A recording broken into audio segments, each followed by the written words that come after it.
having collected a large force, had been hastening towards Praeneste to relieve Marius from the siege, but perceiving Sylla ahead of him and Pompey behind, both hurrying up against him, stricken thus before and behind, as a valiant and experienced soldier, he arose by night, and marching directly with his whole army, was within a little of making his way unexpectedly into Rome itself. He lay that night before the city at 10 furlongs distance from the Colline gate, elated and full of hope at having thus outgeneraled so many eminent commanders. We're continuing Sylla from Plutarch's Lives, translated by John Dryden, revised by Arthur Hugh Clough. At break of day, being charged by the noble youth of the city, among many others he overthrew Appius Claudius, renowned for high birth and character. The city, as is easy to imagine, was all in uproar, the women shrieking and running about as if it had already been entered forcibly by assault, till at last Balbus, sent forth by Sylla, was seen riding up with 700 horse at full speed, halting only long enough to wipe the sweat from the horses, and then hastily bridling again, he at once attacked the enemy. Presently Sylla himself appeared, and commanding those who were foremost to take immediate refreshment, proceeded to form in order for battle. Dolabella and Torquatus were extremely earnest with him to desist a while, and not with spent forces to hazard the last hope, having before them in the field not Carpo or Marius, but two warlike nations, bearing immortal hatred to Rome, and Samnites and Lucanians to grapple with. But he put them by, and commanded the trumpets to sound a charge. When it was now about 4 o'clock in the afternoon, in the conflict which followed, as sharp a one as ever was, the right wing where Crassus was posted had clearly the advantage. The last suffered, and in distress, when Sylla came to its succor, mounted on a white courser full of metal and exceedingly swift, which two of the enemy, knowing him by, had their lances ready to throw at him. He himself observed nothing but his attendant behind him, giving the horse a touch. He was unknown to himself, just as far carried forward as the points, falling beside the horse's tail, stuck in the ground. There is a story that he had a small golden image of Apollo from Delphi, which he was always wont in battle to carry about him in his bosom, and that he then kissed it with these words: O Apollo Pythius, who in so many battles hast raised to honor and greatness the fortunate Cornelius Sylla, wilt thou now cast him down, bringing him before the gate of his country to perish shamefully with his fellow citizens? And as much as you can say the inner prayer is the most important, it benefits us physically and psychologically to take part in the physical gestures of worship. And sometimes the entities require it, right? Thus, they say, addressing himself to the entity, he entreated some of his men, threatened some, and seized others with his hand, till at length, the left wing being wholly shattered, he was forced in the general rout to betake himself to the camp, having lost many of his friends and acquaintances. Many, likewise, of the city spectators who believed in the city that all was lost, and the siege of Praeneste was all but raised, many fugitives from the battle making their way thither, and urging Lucretius Othello, who was appointed to keep on the siege, to rise in all haste, for that Sylla had perished, and Rome fallen into the hands of the enemy.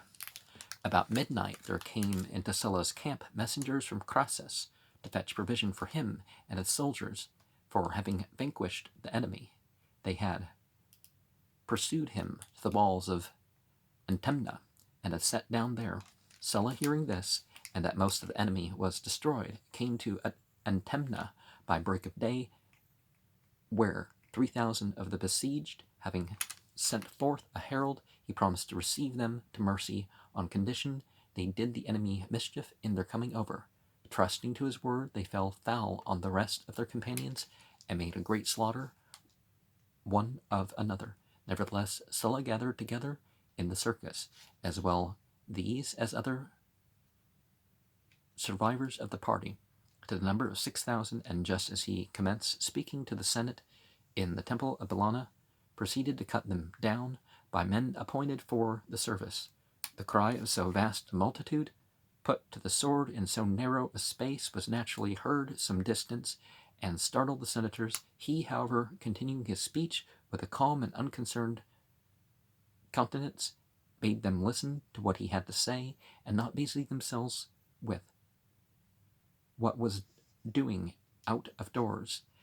He had given directions for the chastisement of some offenders. This gave the most stupid of the Romans to understand that they had merely exchanged, not escaped, tyranny, which is usually the thing with government, even when you have different systems of government, not just groups of people running the government. But and Marius, being of a naturally harsh temper, had not altered, but merely continued what had been in authority, where Sylla, using his fortune moderately and unambitiously at first, and giving good hopes of a true patriot, firm to the interests both of the nobility and commonalty, being moreover of a joyous and cheerful temper from his youth, and so easily moved to pity as to shed tears readily, has perhaps deservedly cast a blemish upon offices of great authority, as if they deranged men's former habits and character, and gave rise to violence, pride, and inhumanity. Whether this be a real change and revolution in the mind caused by fortune, or rather a lurking viciousness of nature, discovering itself in authority, it were a matter of another sort of disquisition to decide. Sylla being thus wholly bent upon slaughter, and filling the city with executions without number or limit, many wholly uninterested persons falling a sacrifice to private enmity. We give ourselves over to something or other, right? Through his permission and indulgence to his friends, Caius Metellus, one of the younger men, made bold in the Senate to ask him what end there was of these evils, and at what point he might be expected to stop. We do not ask you, he said, to pardon any whom you have resolved to destroy, but to free from doubt those whom you are pleased to save. Sylla answering that he knew not as yet whom to spare. Why then, said he, tell us whom you will punish. This Sylla said he would do. These last words, some authors say, was spoken by Metellus, but by Aphidius, one of Sylla's fawning companions. Immediately upon this, without communicating with any of his magistrates, Sylla prescribed 80 persons, and notwithstanding the general indignation, after one day's respite, he posted 220 more, and on the third again as many. In an address to the people on this occasion, he told them he had put up as many names as he could think of. Those which had escaped his memory he would publish at a future time. He issued an edict, likewise, making death the punishment of humanity, prescribing any who should dare to receive and cherish a prescribed person, without exception, to brother, son, or parents, and to him who should slay any one prescribed person, he ordained 2 talents reward, even were it a slave who had killed his master, or a son his father. And what was thought most unjust of all, he caused the attainder to pass upon their sons and sons' sons, and made open sale of all their property. Nor did the prescription prevail only at Rome, but throughout all the cities of Italy. The effusion of blood was such that neither sanctuary of what were considered to be gods and goddesses, nor hearth of hospitality, nor ancestral home escaped. Men were butchered in the embraces of their wives, children in the arms of their mothers. Those who perished through public animosity or private enmity were nothing in comparison of the numbers of those who had suffered for the riches. Even the murderers began to say that his fine house killed this man, a garden, that a third his hot baths. Quintus Aurelius, a quiet, peaceful man, and one who thought all his part in the common calamity consisted in condoling with the misfortunes of others, coming into the forum to read the list, and finding himself among the prescribed, cried out, Woe is me! My Alban farm has informed against me, and he has not gone far before he was dispatched by a ruffian sent on that errand. In the meantime, Marius, on the point of being taken, killed himself, and Sylla, coming to Praeneste, at first proceeded judiciously against each particular person, till at last, finding it a work of too much time, he cooped them up together in one place, to the number of 12,000 men, and gave order for the execution of them all, his own host alone excepted. But he, brave man, telling him he could not accept the obligation of life from the hands of one who had been the ruin of his country, went in among the rest, and submitted willingly to the stroke. What Lucius Catilina did was thought to exceed all other acts, for having before matters came to an issue, made way with his brother, he besought Sylla to place him in the list of proscription, as though he had been alive, which was done, and Catiline, to return that the kind office, assassinated a certain Marcus Marius, one of the adverse party, and brought the head to Sylla, as he was sitting in the forum, and then going to the holy water of Apollo, which was nigh, washed his hands. There were other things besides this bloodshed, which gave offence, for Sylla had declared himself dictator, an office which had then been laid aside for the space of 120 years. There was likewise an act of grace passed on his behalf, granting indemnity for what had passed, and for the future entrusting him with the power of life and death, confiscation, division of lands, erecting and demolishing of cities, taking away of kingdoms, and bestowing them at pleasure. He conducted the sale of confiscated property after such an arbitrary, imperious way from the tribunal, that his gifts excited greater odium even than his usurpations. Women, mimes, and musicians, and the lowest of the freed slaves, had presents made them of the territories of nations and the revenues of cities. That's part of the pagan system, actually. Not pagan in terms of religion, because that's not really a understandable term, because before 1967, of course, the Catholic Church said that all monotheists were pagan. So only Christian polytheists were, not pagan, not heathen, not Gentiles. It's obvious it's a nonsensical term, but anyways. And women of rank were married against their will to some of them. And of course, one monotheist group in particular, which verse of the Quran is at 419 or something like that, women aren't to be acquired, as wives against their will. The Bible has no such verse, by the way, which meant that forced marriage in America was legal in parts 100 years ago. Wishing to ensure the fidelity of Pompey the Great by a nearer tie of blood, he bade him divorce his present wife, and forcing Aemilia, the daughter of Scaurus, and Metella, his own wife, to leave her husband, Manius Glabrio, he bestowed her, though then with child, on Pompey, and she died in childbirth at his house. When Lucretius Ofella, the same who reduced Marius by siege, offered herself for the consulship, he first forbade him, then seeing he could not restrain him on his coming down into the forum with a numerous train of followers, he sent one of the centurions who were immediately about him, and slew him, himself sitting on the tribunal in the temple of Castor, and beholding the murder from above, the citizens, apprehending the centurion and dragging him to the tribunal, he bade them cease their clamoring and let the centurion go, for he had commanded it. His triumph was in itself exceedingly splendid and distinguished by the rarity and magnificence of the royal spoils, but its yet greatest glory was the noble spectacle of the exiles, for in the rear followed the most eminent and most potent of the citizens, crowned with garlands, and calling Sylla Savior and Father, by whose means they were restored to their own country and again enjoyed their wives and children.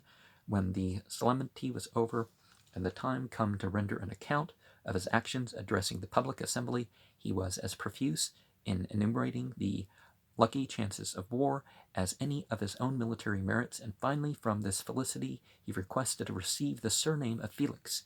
In writing and transacting business with the Greeks, he styled himself Epaphroditus, and on his trophies, which are still extant, with us the name is given Lucius Cornelius Sylla Epaphroditus. Moreover, when his wife had brought him forth twins, he named the male Faustus and the female Fausta, the Roman words for what is auspicious and of happy omen, which is not really what we think of in the West nowadays when we hear Faustus, right? And I don't have the Greek character, presumably we're looking at it for example, Faustus and Fausta starting like that.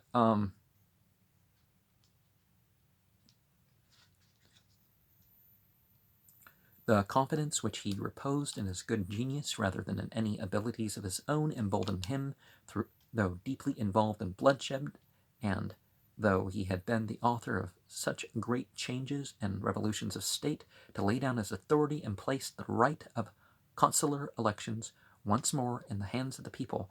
And when they were held, he not only declined to seek that office, but in the forum exposed his person publicly to the people, walking up and down as a private man, and contrary to his will a certain bold man and his enemy, Marcus Lepidus, was expected to become consul, not so much by his own interest as by the power and solicitation of Pompey. Well, if you take public office, it really should, well, it's in your own interest if you do it right, but gotta have some other reason, right? Well, you don't have to, but I mean, it's, society doesn't require you have a better reason than that, but, whom the people were willing to oblige. When the business was over, seeing Pompey going home, overjoyed with the success, he called him to him and said, "What a polite act, young man, to pass by Catullus, the best of men, and choose Lepidus, the worst.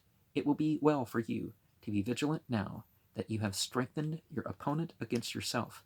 Sylla spoke this, it may seem, by a prophetic instinct, for, not long after, Lepidus grew insolent and broke into open hostility to Pompey and his friends. Sylla, consecrating the 10th of his whole substance to Hercules, entertained the people with sumptuous feastings. The provision was so much above what was necessary that they were forced daily to throw great quantities of meat into the river, and they drank wine 40 years old and upwards in the midst of the banqueting, which lasted many days. Metella died of a disease, and because that the priest forbade him to visit the sick or suffers his house to be polluted with mourning, he drew up an act of divorce and caused her to be removed into another house whilst alive. Thus far out of religious apprehension, he observed the strict rule to the very letter, but in the funeral expenses he transgressed the law he himself had made, limiting the amount and spared no cost. He transgressed likewise his own sumptuary laws respecting expenditure and banquets, thinking to allay his grief by luxurious drinking parties and revellings with common buffoons. Some few months after, at a show of gladiators, when men and women sat promiscuously in the theatre, no distant places being as yet appointed, there sat down by Sylla a beautiful woman of high birth, by name Valeria, daughter of Messala, and sister to Hortensius the orator. Now it happened that she had been lately divorced from her husband. Passing along behind Sylla, she leaned on him with her hand, and plucking a bit of wool from his garment, so proceeded to her seat. And on Sylla looking up, and wondering what it meant.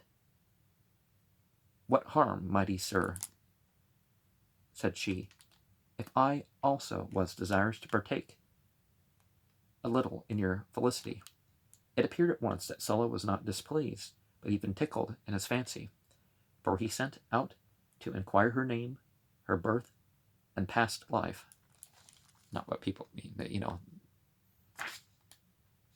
her past, basically. From this time there passed between them many side glances, each continually turning round to look at the other, and frequently interchanging smiles.